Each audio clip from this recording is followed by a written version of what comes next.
mais Moi, Éric je veux Zemmour. vous montrer, Non, mais je veux vous montrer non. les limites de votre pseudo-humanisme. Mais c'est pas du pseudo-humanisme, Éric Zemmour, puisque vous citez. Ça finit par un Afghan qui va Non. tuer un gamin demain. Je parlais des femmes. Je parlais des femmes. Quel joli moment, une nouvelle humiliation en direct pour Benjamin Duhamel, ce petit journaliste sans véritable talent qui ne doit sa place, on le sait, qu'à sa filiation familiale, a voulu s'attaquer à Éric Zemmour sur BFM TV. Mauvaise idée, vous allez me dire. En deux réponses, Zemmour l'a littéralement détruit, le réduisant en silence avec des arguments implacables. Duhamel, comme d'habitude, essaye de jouer au moraliste, de tendre un piège pensant mettre Zemmour en difficulté sur l'immigration. Mais face à lui, c'est un débatteur aguerri qui connaît les dossiers et qui n'a pas peur d'appuyer là où ça fait mal. Résultat, une leçon magistrale en direct. Duhamel bafouille, gesticule, incapable de répondre, pendant que Zemmour enfonce le clou avec calme et précision. Ce n'est pas la première fois que le journaliste de plateau tente de coincer Éric Zemmour, mais c'est toujours le même scénario.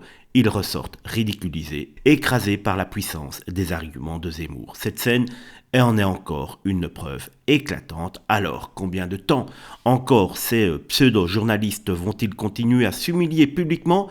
La leçon zemmourienne du jour est simple. Face à la réalité, l'idéologie ne tient pas. Est-ce que c'est le droit d'asile au départ? C'est Victor Hugo qui va à Guernesey. Oui, j'avais eu l'occasion de vous interroger pendant l'élection présidentielle. Vous disiez c'est Victor Hugo et Solzhenitsyn. Oui. Donc ça veut dire que les femmes afghanes qui sont persécutées par le régime des talibans, elles restent en Afghanistan. Donc où elles n'ont le droit de rien faire, où elles sont persécutées, restent chez elles, pas le droit d'écouter de la musique, pas le droit de travailler. Et alors attendez, vous savez combien avec le burqa, si elles souhaitent quitter l'Afghanistan pour éviter la persécution, ce n'est pas la vocation de la France de les accueillir. Non. Vous voulez accueillir toutes les femmes afghanes, parce que toutes les femmes afghanes vivent comme vous le dites. Donc ça vous fait 10 millions de personnes, 20 millions de personnes. Vous allez les accueillir dans votre salon?